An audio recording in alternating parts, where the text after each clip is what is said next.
Salut tout le monde, j'espère que vous allez bien. Aujourd'hui on se retrouve pour une nouvelle vidéo sur le jeu Gloops de chez Gigami. Donc c'est un jeu à partir de 6 ans pour 2 à 6 joueurs pour des parties d'environ 20 minutes. C'est un petit jeu de réflexe que j'aime beaucoup.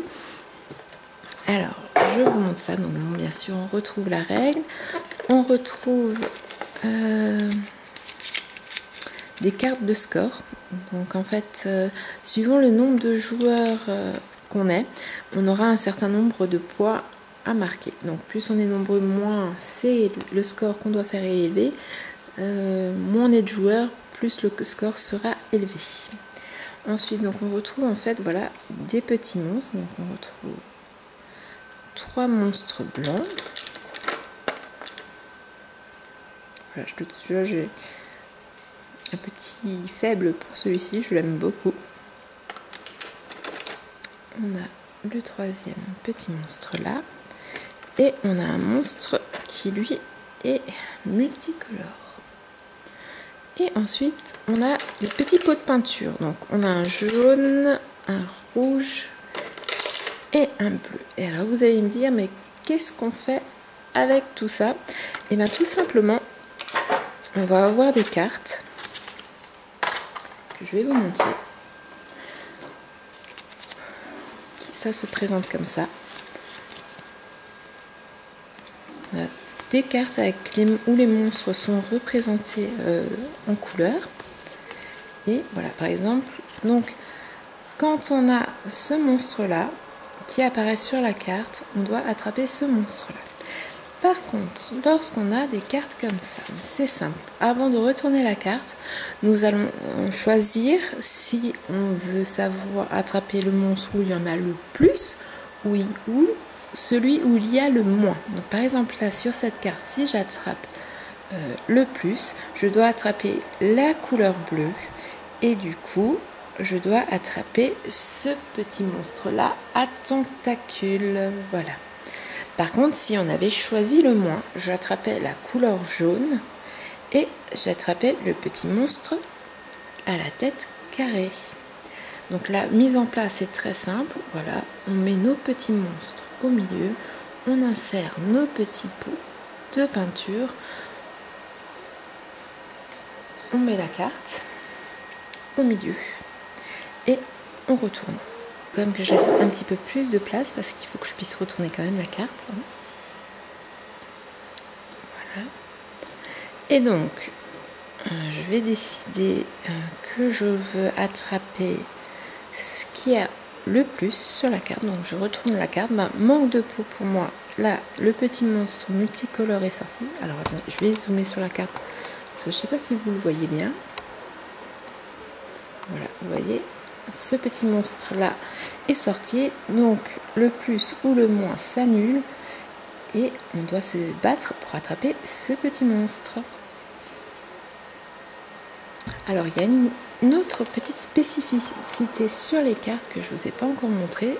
Il faut que je trouve la carte.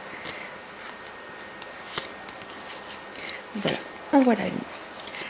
Quand on voit apparaître cette petite loupe, c'est pareil, le plus ou le moins ne compte pas. Là, ce qu'il faut faire, c'est se dépêcher d'attraper le plus de monstres possible et de pots de peinture.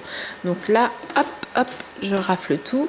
Si j'avais raflé tout ça, je marquais 1, 2, 3, 4, 5 points. Donc, j'aurais augmenté ma carte score de 5 points. Par contre, sur une carte normale, vous allez me dire comment on compte les points. Donc par exemple pour cette carte j'aurais dit ce qui a le plus. Donc le plus c'est ce petit monstre là. Bleu et jaune sont à égalité, donc on les attrape aussi. Donc si les personnes qui attrapent un bon élément marquent un point. Par contre, si j'avais attrapé cet élément-là et qu'il n'est pas représentatif sur la carte ou qu'il ne compte pas, que je ne devais pas l'attraper, je perds un point par mauvais monstre ou pot de peinture attrapé. Par contre, si pour cette carte-là, j'avais choisi le moins, j'aurais pu attraper la couleur rouge ainsi que les deux monstres qui ne sont pas présents sur la carte. Donc j'aurais pu attraper celui-ci et celui-ci, ainsi que la couleur rouge. J'aurais marqué 3 points si je les avais attrapés.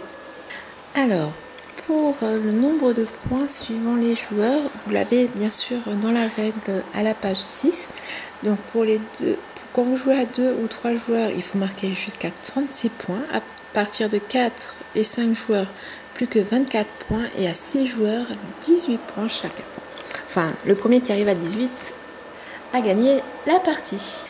Sur vos scores, si vous vous souvenez plus combien vous devez vous arrêter, vous avez aussi, voilà, en général les chiffres où on arrête la partie qui sont en multicolore. Donc vous retrouvez le 24 pour quand vous êtes à 4 et 5, le 36 pour 2 et 3, et du coup le 18 qui est pareil, voilà, qui est lui aussi multicolore. Voilà, donc ça peut aussi vous aider au moment de la partie pour vous souvenir. Ça vous permet de savoir à quel nombre vous devez vous arrêter la partie. Donc voilà pour les règles du jeu. Vous voyez, c'est un jeu très simple. Les règles sont vite apprises. La mise en place est très facile. On peut s'amuser vraiment pendant un petit moment. C'est vraiment un jeu familial que j'aime beaucoup. Les enfants aussi. Les petits monstres sont vraiment sympathiques. C'est un petit jeu de rapidité, mais pas que, parce que il faut quand même réfléchir et faire attention à ne pas prendre les mauvais objets pour ne pas perdre de points. C'est un petit jeu de rapidité, mais pas que, parce que il faut quand même réfléchir et faire attention à ne pas prendre les mauvais objets pour ne pas perdre de points. N'hésitez pas à me dire en commentaire si vous avez ce petit jeu, si vous ne le connaissez pas, si ça vous tente de faire une partie. Donc voilà, j'espère que les règles sont claires pour vous, que vous avez bien tout compris. Si vous avez des questions, n'hésitez pas à me les poser en commentaire, j'y répondrai le plus rapidement possible. Je vous invite aussi à vous abonner à la chaîne et à activer la petite cloche pour être informé de notre prochaine vidéo sur les jeux de société. Et quant à moi, je vous dis à très bientôt pour une prochaine vidéo. Bye bye!